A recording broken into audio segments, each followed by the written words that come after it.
Bonjour à tous et bienvenue du coup à ce meet-up.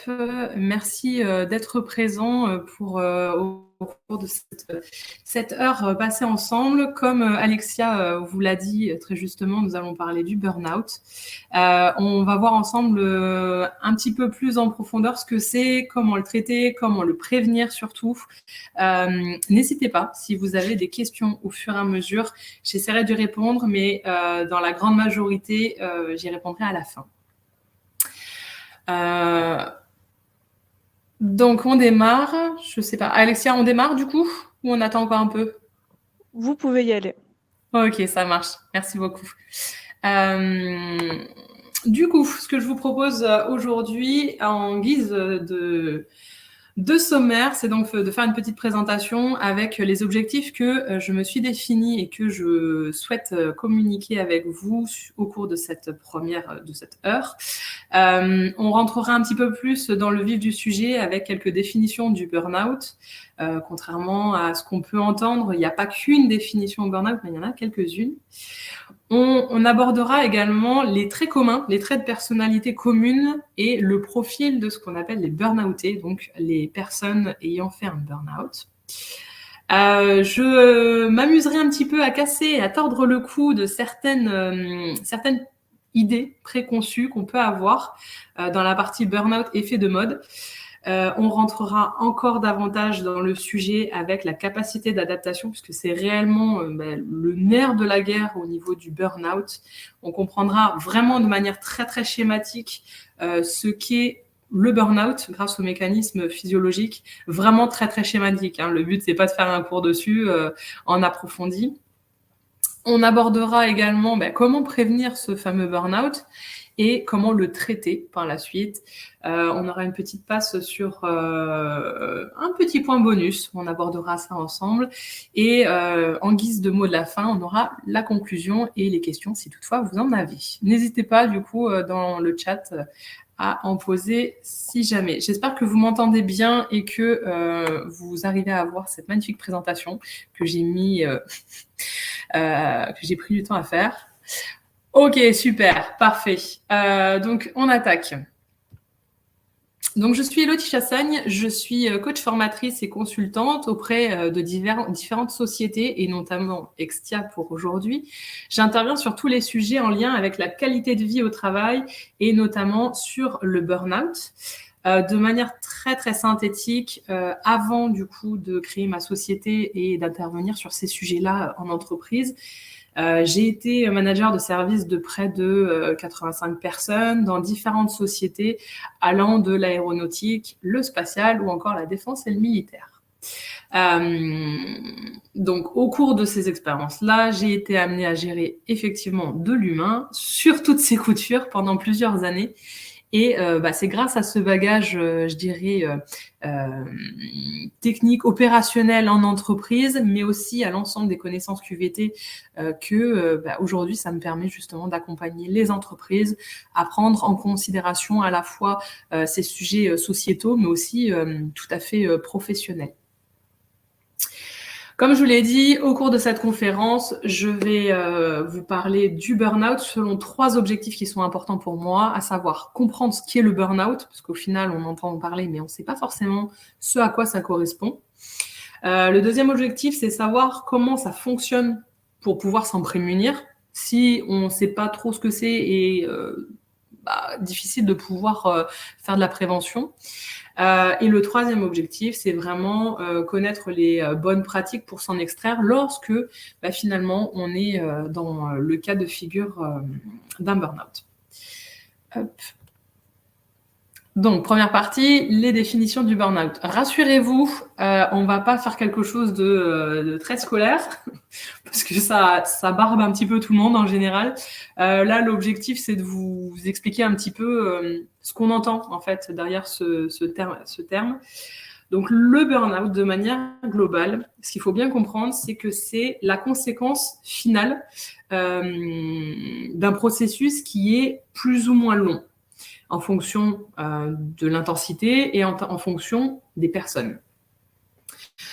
De manière globale, on a 3 grandes phases distinctes pour acheminer, je dirais, conduire au burn-out.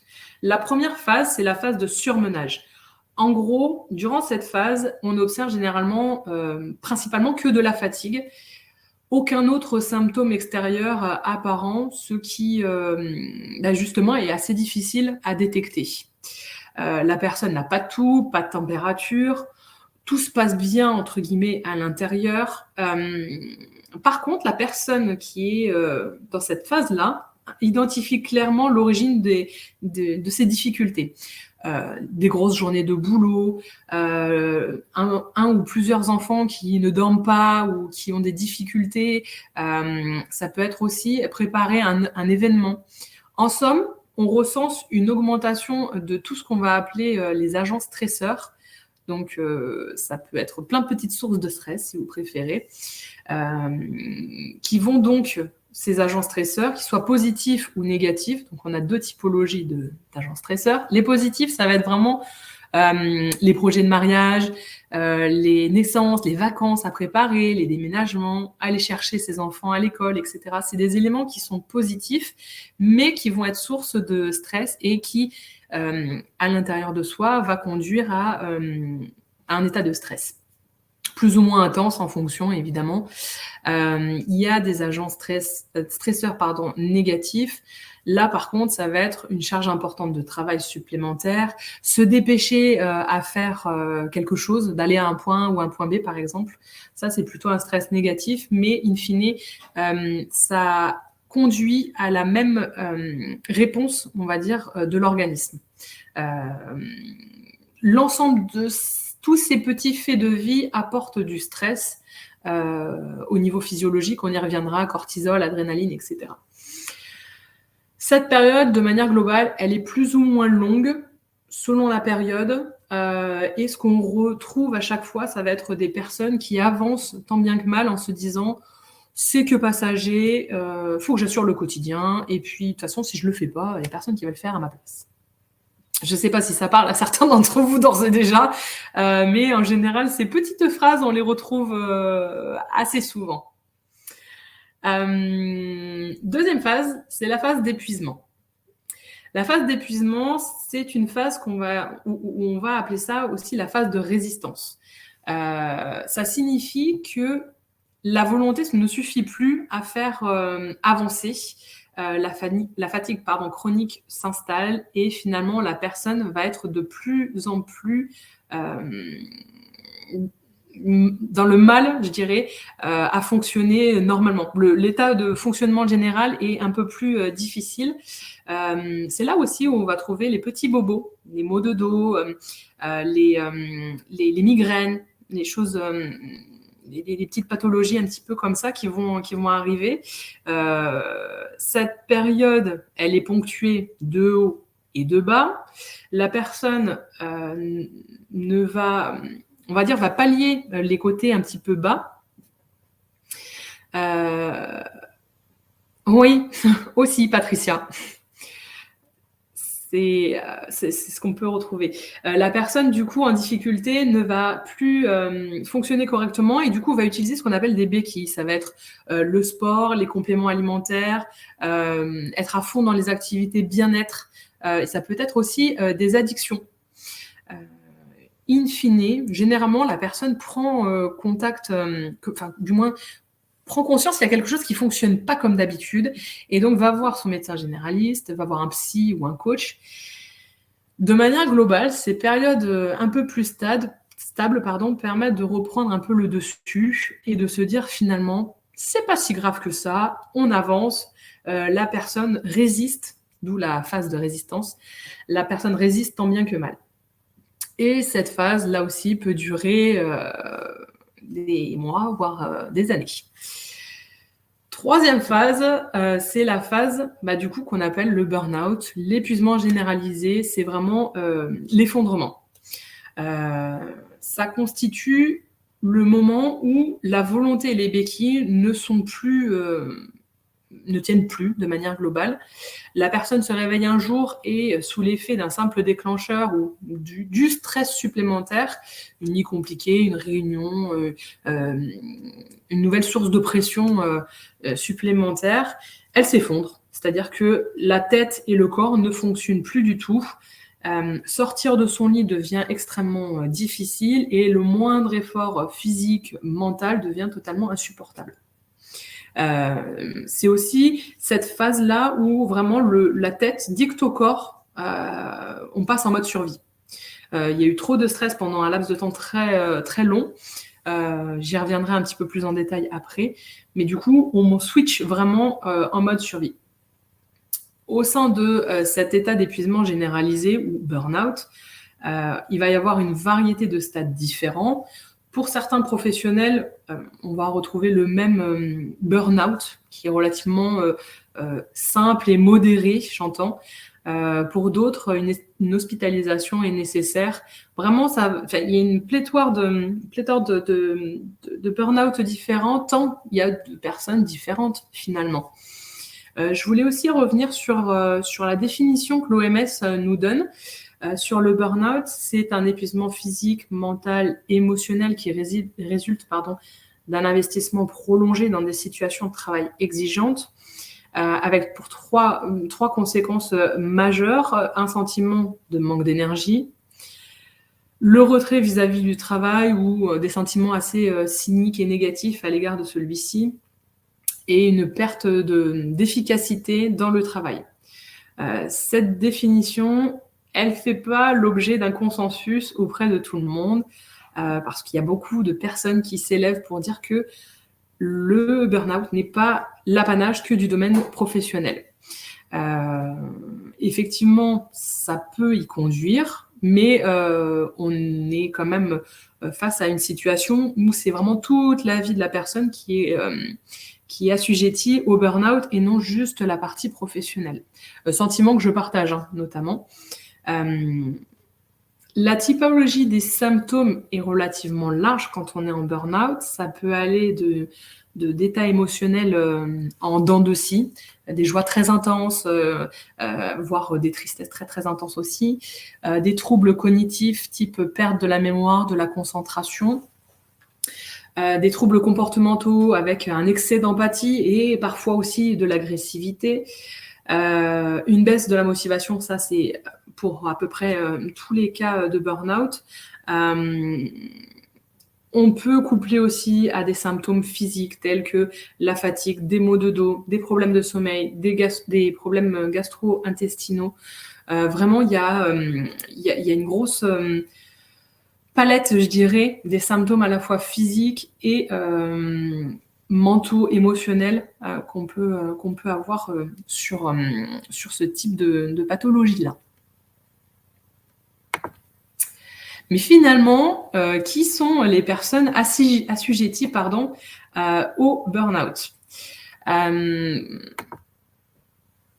De manière globale, 3 chiffres qui sont vraiment très très importants à mon sens et qui donnent vraiment une petite claque dans le sens où 6 millions de personnes touchées par un burn-out en 2022, c'est le nombre en fait de personnes qui ont été en arrêt maladie en 2022 suite à un burn-out. Et parmi ces 6 millions, on a 2,5 millions de personnes qui sont sur un burn-out relativement sévère.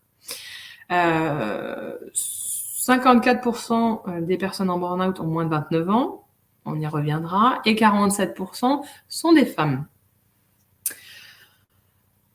On s'aperçoit à mesure que progressent les sondages et la recherche que, effectivement, le burn-out touche davantage les jeunes et les femmes. Pourquoi ?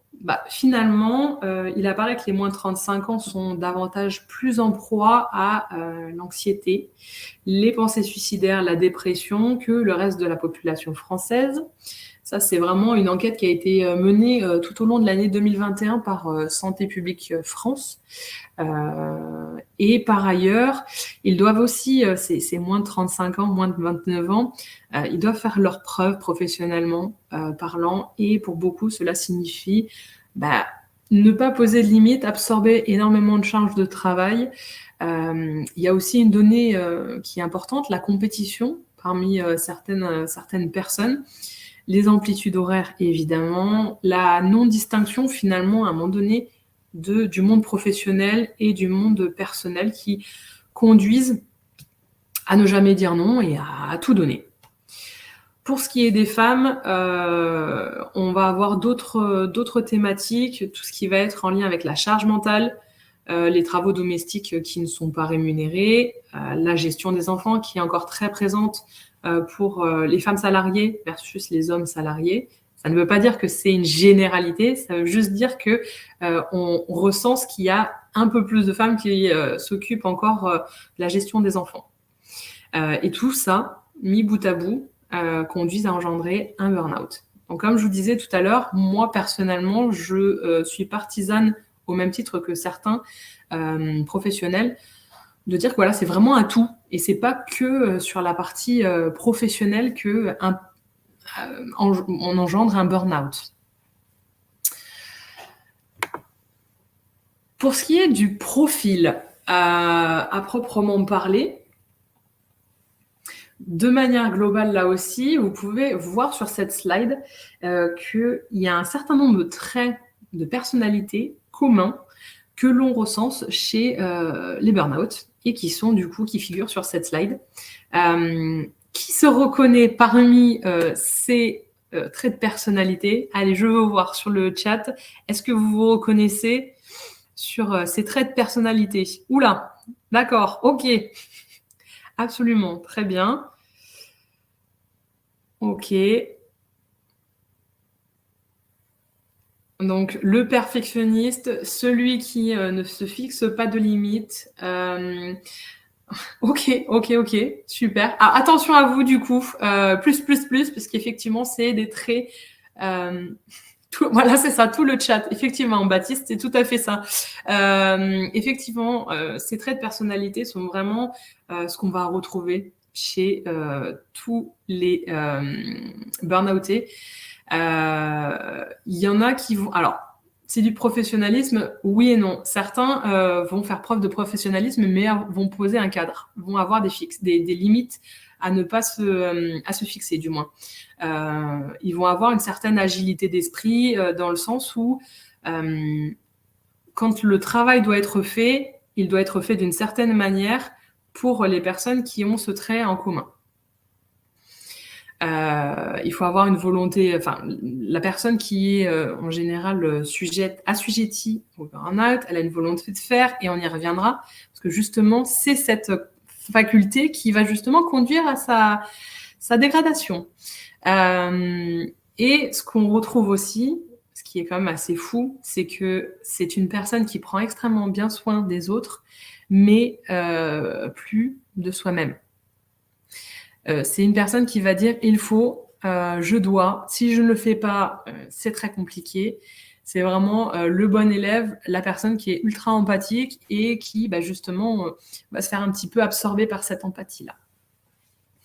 Généralement, ils ont un seuil de tolérance élevé et un manque de limites qui les rendent de plus ou moins sensibles à leurs besoins. C'est ce que je disais donc par rapport au prendre soin des autres versus de soi. Alors, est-ce que c'est vraiment un effet de mode? Je voulais faire un petit point avec vous concernant les belles petites idées reçues qu'on a au sujet du burn-out, et Dieu sait qu'on en a. La première d'entre elles, c'est non, ce n'est pas un effet de mode, il a toujours existé, évidemment, sauf que les recherches et les mots ne le qualifiaient pas, ça n'existait pas. Les recherches sur le sujet, sur ce sujet socio-professionnel, ont beaucoup augmenté depuis 15-20 ans à peu près. Et ce qui était avant qualifié de dépression, c'était vraiment l'expression généralisée pour tout ce qui a trait au repliement sur soi, à une forme de repli sur soi de manière globale. On appelait ça de la dépression. Aujourd'hui, en plus des recherches, le vocabulaire pour expliquer le processus conduisant au burn-out a nettement augmenté. On est capable de verbaliser davantage ce qui se joue en soi. D'ailleurs, on sait aujourd'hui, notamment grâce à la scintigraphie, donc l'imagerie cérébrale, ce que produit un burn-out au niveau du cerveau. Et justement, vous avez une magnifique coupe de cerveau où vous avez en plein milieu, hop, je ne sais pas si vous voyez la petite partie qui est vraiment tout au milieu, on dirait une petite amygdale, il y a l'amygdale, l'hypothalamus, etc., constitue donc le cerveau limbique qui est le siège de nos émotions. Et quand on est en burn-out, ce qu'on observe à l'imagerie cérébrale, ce sont des micro-lésions des réseaux neuronaux sur cette partie-là particulièrement. Et d'ailleurs, il y a certains médecins qui font la métaphore de dire que c'est une fracture du cerveau parce que justement, on a la fracture qui est non visible, si vous voulez. C'est vraiment un mal intérieur, bien qu'on l'observe, hein, bien entendu, mais bien handicapante comme la situation finalement d'une personne en burn-out. La deuxième, l'idée un peu préconçue qui est à la peau dure, ce n'est pas une question de volonté, malheureusement. Et la plupart des gens, en fait, ont du mal à comprendre. Ceux qui n'ont jamais fait de burn-out et qui ne sont pas familiers avec ce processus-là ont du mal à comprendre, en fait, que ça n'a rien à voir avec la volonté. Ou du moins, contrairement à ce qu'on peut croire, plus les gens ont de la volonté, plus ils rentrent dans la phase de résistance qui dure jusqu'à ce que leur corps ne suive plus. C'est plutôt l'inverse, en fait. C'est l'excès de volonté qui fait tenir les gens dans cette phase de résistance-là. La troisième idée, ça rejoint un petit peu le point précédent. C'est juste dans la tête. Malheureusement, non, ce n'est pas juste dans la tête. On le verra un petit peu plus tard. La tête conduit beaucoup de choses, mais du coup, c'est une réponse généralisée à la fois du corps et de la tête. J'y reviendrai un petit peu plus tard dans la présentation. On s'y attardera un peu plus longuement. Quatrième idée reçue, le peu de repos, un peu de repos et c'est reparti. Malheureusement, oui et non. Le repos, c'est le seul moyen immédiat pour endiguer la crise. Par contre, lorsque la personne recommence à avoir un petit peu d'énergie, d'autres actions sont à effectuer pour sortir totalement du burn-out. Pour vous donner un ordre d'idée, un burn-out, la durée moyenne pour en récupérer se situe entre 6 et 24 mois, ce qui est extrêmement vaste. Tout dépend du stade de gravité, tout dépend de l'état d'épuisement de la personne. Un arrêt de travail évidemment, est un petit peu inéluctable pour pouvoir se reposer et guérir efficacement. Par ailleurs, pour certaines personnes, ils ont conscience qu'elles doivent se reposer, mais n'y arrivent pas. C'est ce qu'on appelle les jambes sans repos ou cette capacité en fait à ne pas pouvoir lâcher prise et du coup à se reposer et à récupérer. Donc du coup, vous vous doutez bien qu'un peu de repos et c'est reparti. Ce type de conseil est un petit peu culpabilisant justement pour ce type de personnes-là. Enfin, cinquième idée reçue, aujourd'hui tout le monde fait un burn-out. Aujourd'hui tout le monde fait un burn-out, non. Tout le monde ne fait pas un burn-out. Heureusement, il y a beaucoup de gens qui en font un, mais les médias réutilisent tellement ce terme qu'il perd totalement son sens. Justement, à mon sens, une dépression n'est pas un burn-out, ni l'inverse, mais les deux ne sont pas incompatibles. On peut faire une dépression dans un état de burn-out. C'est pas tout à fait les mêmes process, c'est pas les mêmes process en fait physiologiquement. Donc ils sont pas incompatibles, mais l'un n'est pas l'autre et l'autre n'est pas l'un. Seul un médecin généraliste pourra vous confirmer ou non que vous êtes bien en situation de burn-out. Et l'augmentation de l'utilisation de ce terme dans les médias conduit à rendre les plus dubitatifs encore plus dubitatifs et ceux qui en sont touchés à culpabiliser davantage. Donc c'est vrai que c'est un petit peu compliqué de s'y retrouver parce que c'est un terme qui est très très très courant et utilisé pas forcément à juste titre. C'est un peu un terme banal comme celui dont je faisais référence tout à l'heure pour ce qui est de la dépression. Là, on va du coup s'attarder un petit peu plus à rentrer dans le vif du sujet, la capacité d'adaptation mécanisme physiologique du burn-out. J'ai voulu schématiquement vous expliquer ce qui se passe à l'intérieur d'un corps humain au niveau des systèmes vous expliquer un petit peu de manière globale comment ça se passe et comment on arrive à ça. Donc, de manière très, très synthétique, dans le corps, on a 2 systèmes différents, ce que j'appelle la pédale d'accélérateur et la pédale de frein.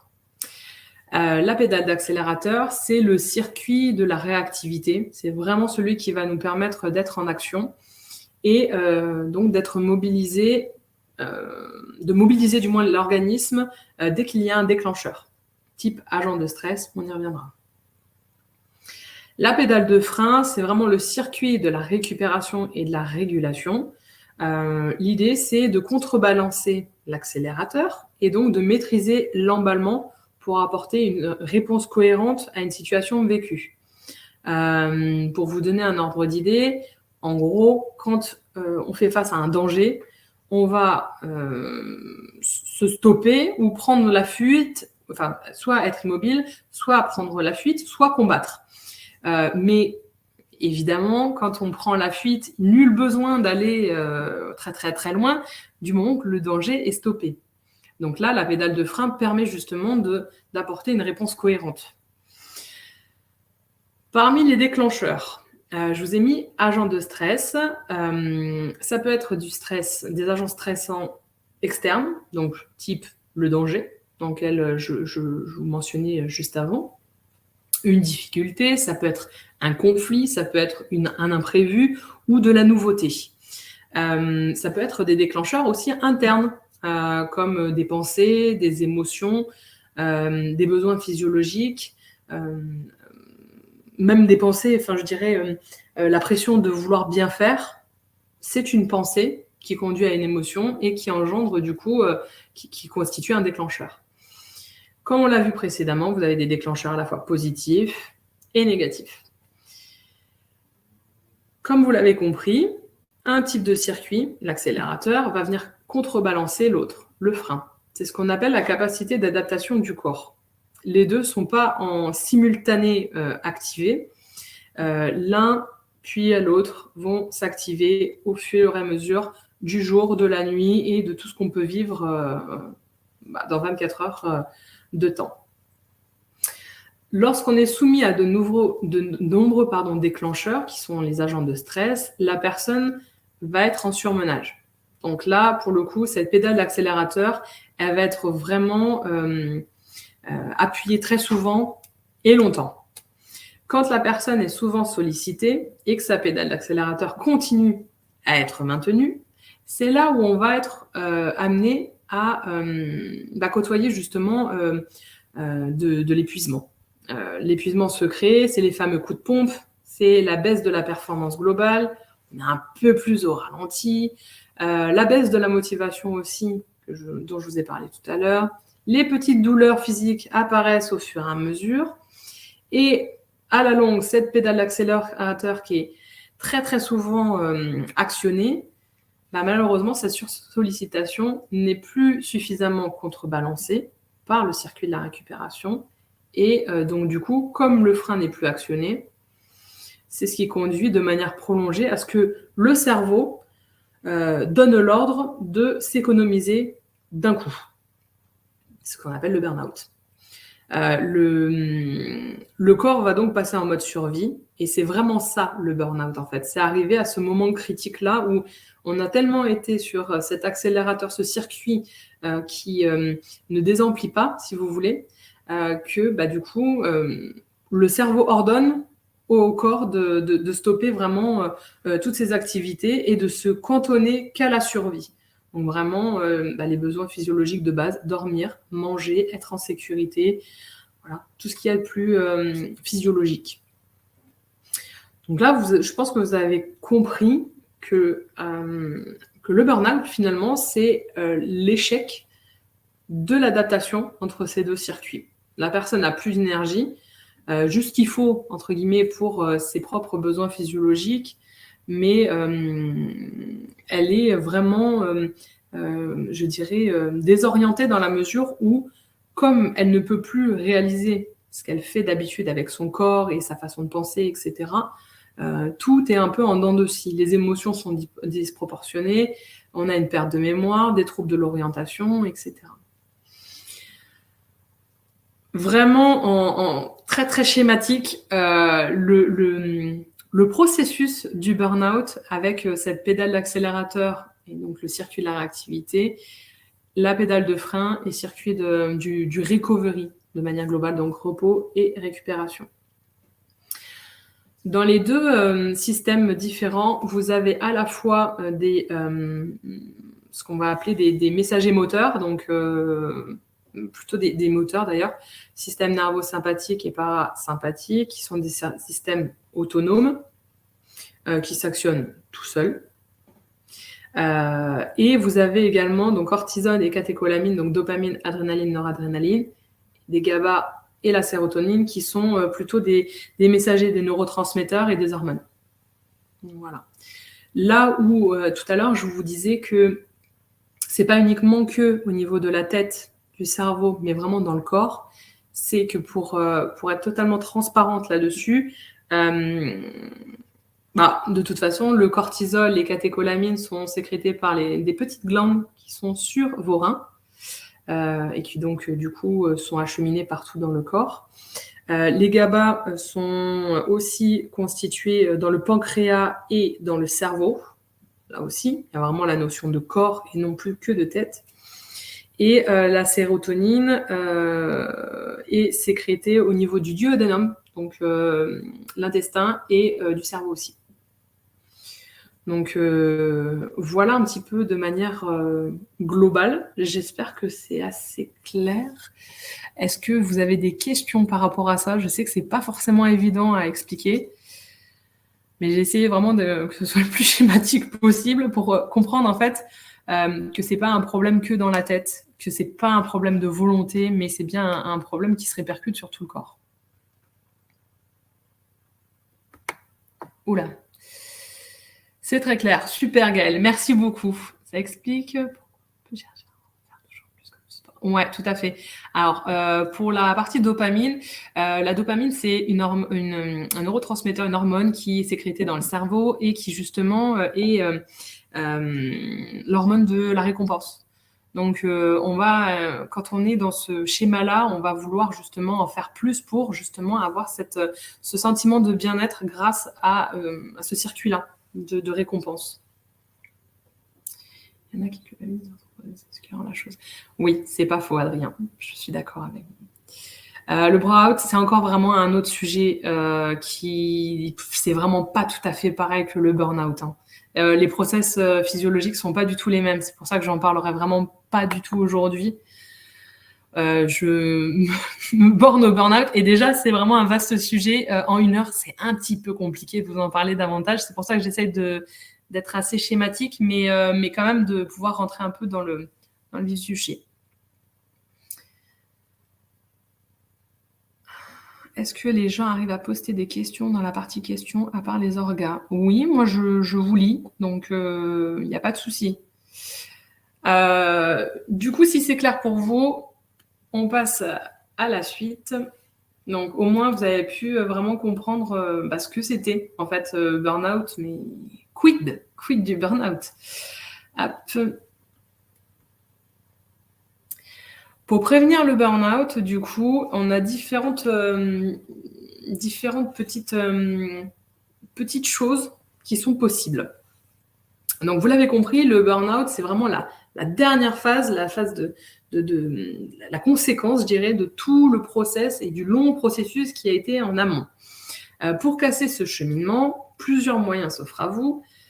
Le premier, je dirais vraiment l'incontournable, c'est d'aller voir votre médecin généraliste. C'est très basique comme conseil, mais il n'y a que lui qui pourra faire la distinction entre une simple grippe ou une simple gastro et un état général vraiment d'épuisement. Donc la première, vraiment, le premier conseil est allez-y, que ce soit en prévention, que ce soit en traitement, que ce soit... Enfin, vraiment, ils sont très forts justement pour voir si c'est un mal qui est isolé ou si c'est vraiment la conséquence d'un long processus. La deuxième chose, ce serait de s'informer sur le burn-out et visiblement, si vous êtes à cette conférence-là, c'est que vous vous informez sur l'épuisement et sur le burn-out, donc bravo à vous. Mais c'est important de comprendre en fait les mécanismes qui sont mis en jeu et pas de se cantonner entre guillemets à ce qui peut être dit sur les réseaux sociaux ou par les médias. Je crois que justement pour pouvoir s'en prévenir, au moins savoir ce que c'est quand même pas mal. L'autre conseil, ce serait vraiment d'écouter ses besoins et c'est vraiment l'élément le plus capital. Prenez quelques instants, plusieurs fois par jour pour checker un peu votre état de forme, votre humeur, vos états émotionnels, vos besoins physiologiques. Et pour aller un peu plus loin dans la démarche, vous pouvez forcément aller faire un petit peu de sport pour contrebalancer mécaniquement les schémas qu'on a vus précédemment. La pédale, l'accélérateur, le frein. Faire de la méditation pour favoriser un peu plus cette introspection, si vous voulez aller un petit peu plus loin sur ce sujet-là. Vous pouvez aller voir des professionnels pour vous accompagner dans une démarche de développement personnel, coach, sophrologue, psy. Vraiment, il y a beaucoup de professionnels qui sont formés, il y en a beaucoup qui sont un petit peu caduques.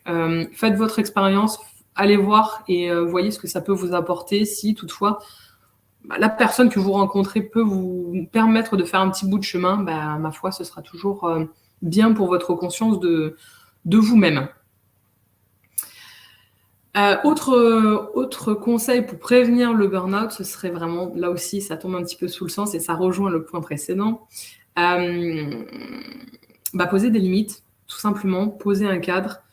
Suite à ce que vous comprenez de votre fonctionnement, de votre chronobiologie, de vos besoins, posez vos limites afin de réorganiser un petit peu votre temps. C'est vrai qu'on a la sensation aujourd'hui qu'on est vraiment des pilotes automatiques et malheureusement, en fait, ce pilotage automatique, on constate que forcément, ça ne fonctionne pas sur un long terme et que insidieusement, la machine se met en route pour conduire à ce type de problème-là.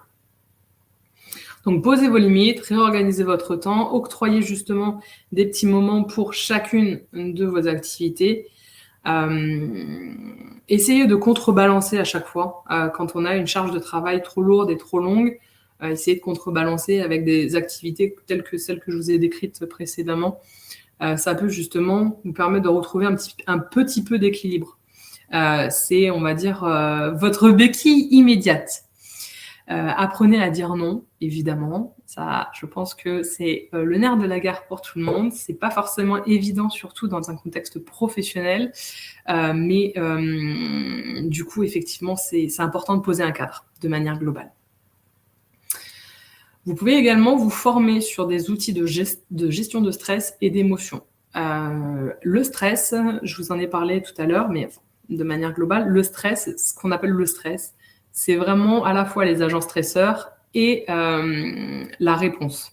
Donc le stress, le cortisol et l'adrénaline.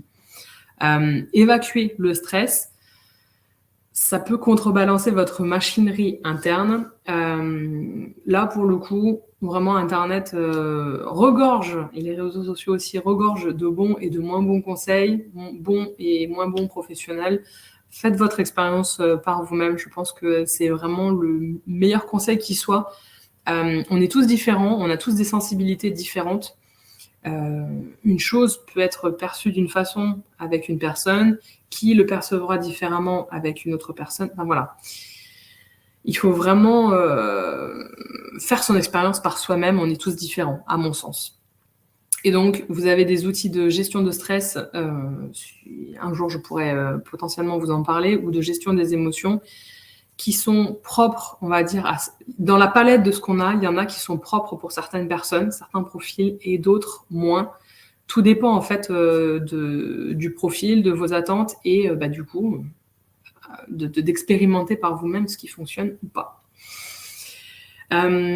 Plutôt pour la partie professionnelle, à mon sens, dialoguer sur ces sujets permet de prendre conscience un petit peu de ce qui se passe en soi et de pouvoir avoir un retour, on va dire, auprès des collègues, auprès de la hiérarchie. C'est important en fait de pouvoir justement parler, en fait, tout simplement. Vous allez vous rendre compte que le fait de parler de l'état intérieur, de ce qui se passe, bien entendu en mettant les formes, puisque quand on est dans un contexte professionnel, il vaut mieux, mais le fait de pouvoir en parler va pouvoir faire cheminer votre réflexion et poser des mots en fait sur ce qui se passe réellement. C'est vraiment un exercice à part entière à faire.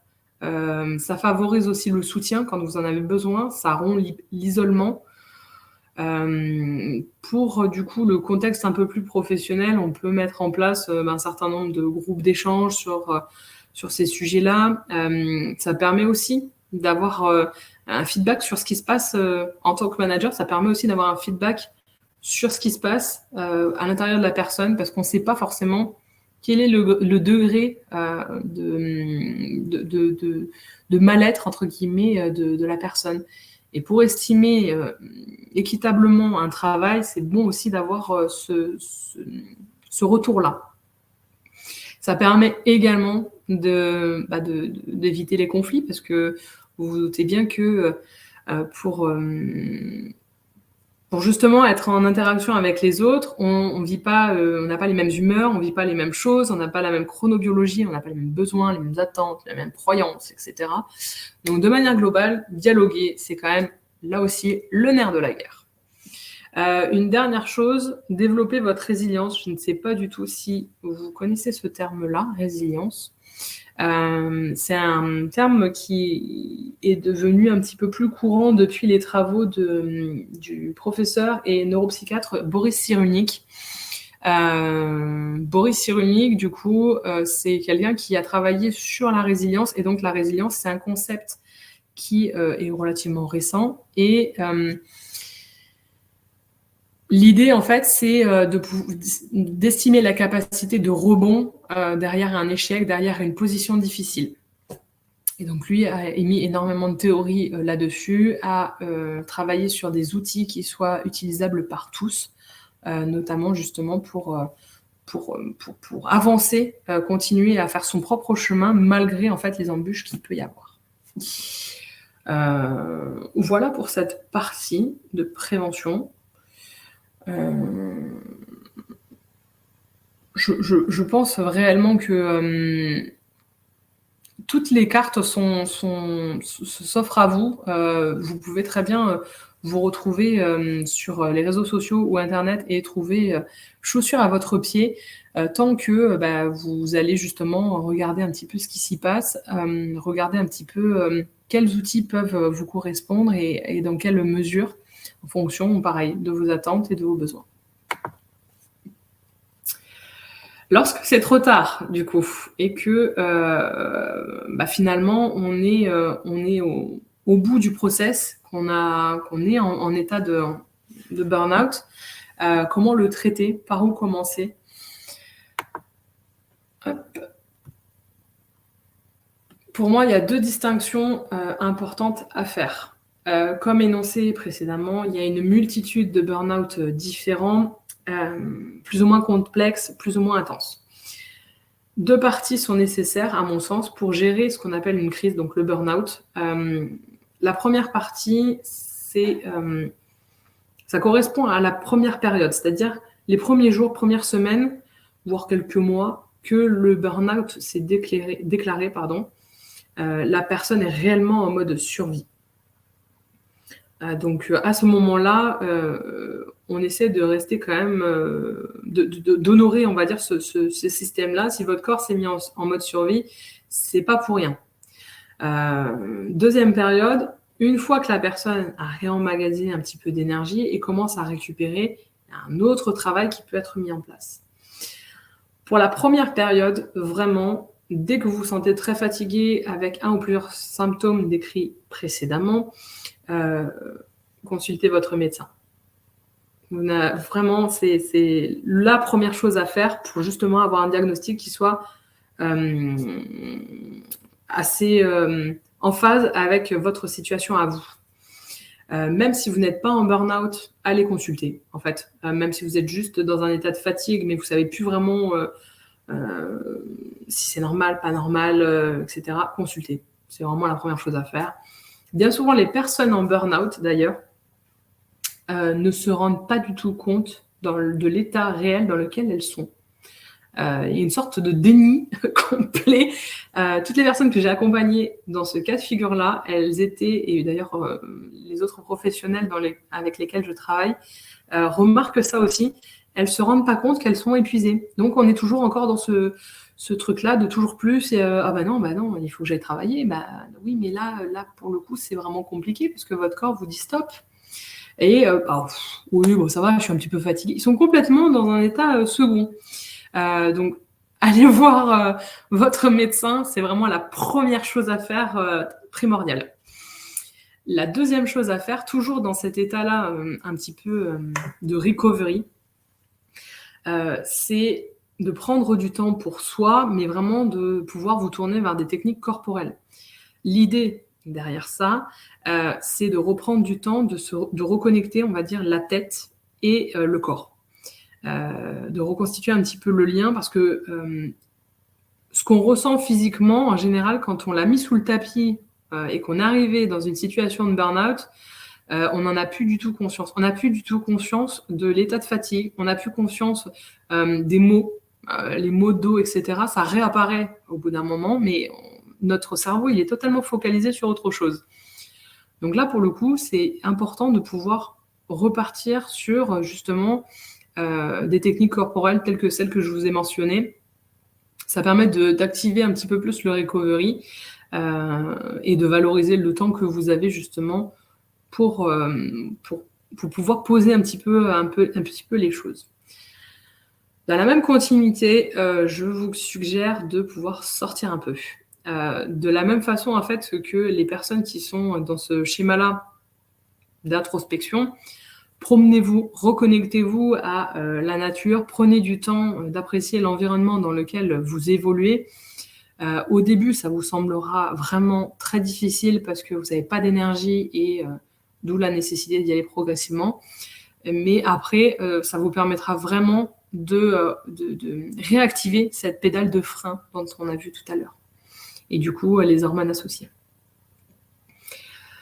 Je vous ai mis aussi, pensez aux ostéopathes et aux kinés pour tous les maux physiques et pour certains qui sont mentaux. J'ai travaillé avec des ostéos et des kinés qui justement traitaient ce type de pathologie et qui avaient de très bons retours, notamment, enfin du moins pas seulement que sur la partie physique. C'est vraiment un tout. La machinerie, on prend soin de la machinerie en global.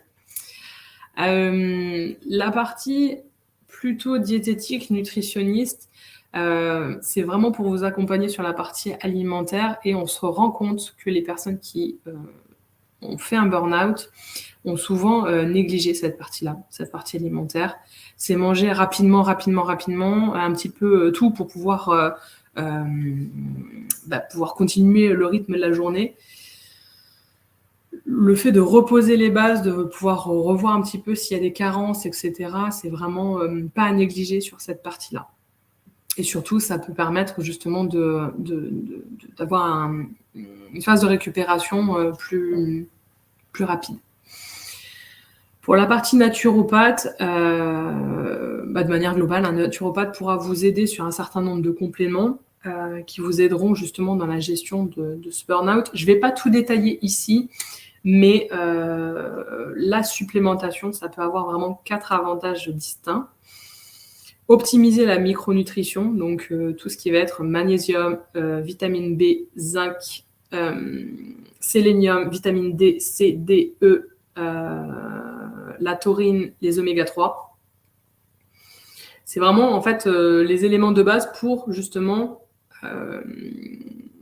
constituer en fait les neurotransmetteurs qu'on a vus tout à l'heure. Si on ne donne pas un petit peu de fuel, entre guillemets, ça ne peut pas fonctionner.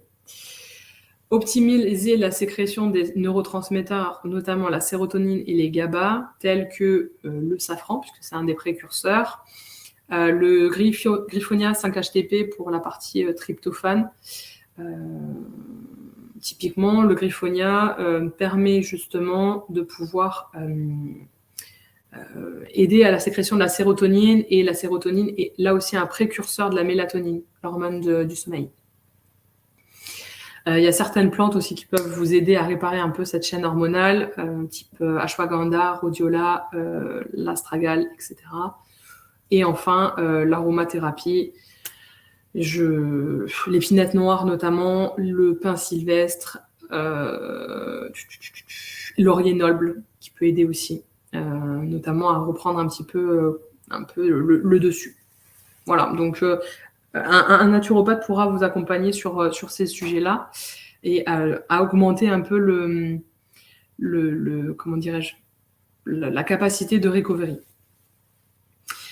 Ça, c'est vraiment pour la première phase où vraiment on est en mode survie, donc pendant la crise. Pour la deuxième phase, là, le temps est un petit peu... la forme revient, donc le timing est un petit peu différent. Ça peut être vraiment bien de pouvoir retrouver un peu sa forme, aller voir un psychothérapeute pour faire le point sur ce qui vous a conduit à cette situation-là, finalement, le pourquoi du comment, ce que vous n'avez pas forcément vu arriver de si près. Le coach qui peut vous aider à mobiliser vos ressources internes pour sortir de ce burn-out et repartir sur de meilleures bases.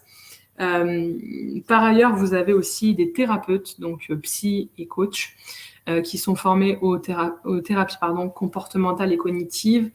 Et l'idée de ces thérapies-là, c'est justement d'apprendre à lâcher prise, de travailler sur ses croyances, de travailler sur sa communication, sur ses émotions, sur l'affirmation de soi, etc. Donc vraiment, cette thérapie, les TCC, donc des thérapies comportementales et cognitives, sont vraiment, je dirais, une bonne base de travail pour pouvoir justement sortir du burn-out et avoir un plan pour reprendre un rythme de vie un peu différent, parce qu'on n'est jamais vraiment pareil qu'avant. Ça transforme quand même. C'est une phase qui justement permet d'amorcer un changement drastique, je dirais. Hop.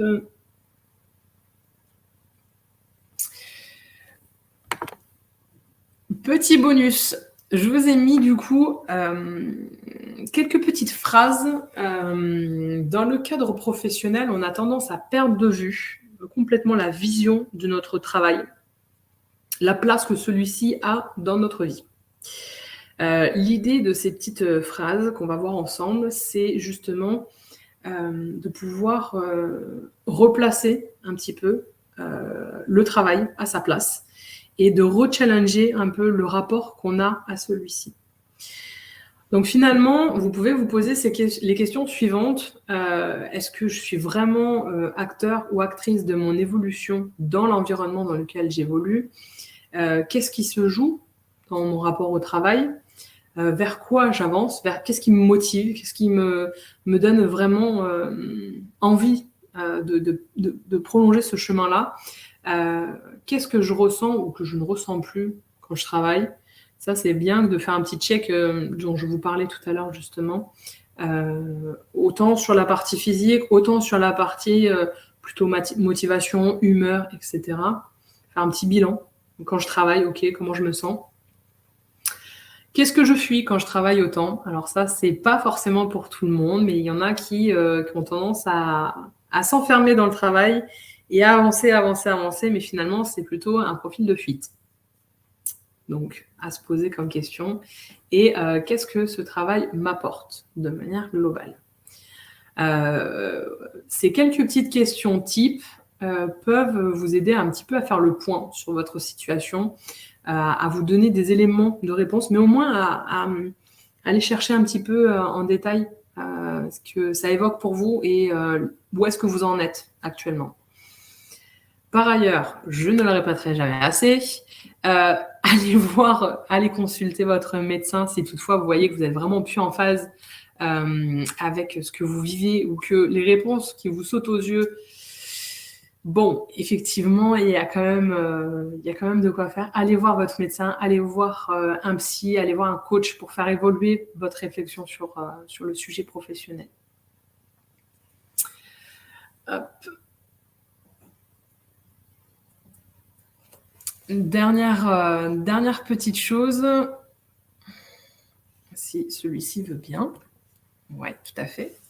En guise de conclusion, je vais pas le répéter, mais vous avez bien compris du coup, l'idée première, c'est vraiment d'aller voir son médecin généraliste lorsque vous soupçonnez du coup un burn-out ou d'ailleurs de manière globale que vous êtes vraiment dans une réflexion interne par rapport à la situation professionnelle ou sur votre situation personnelle.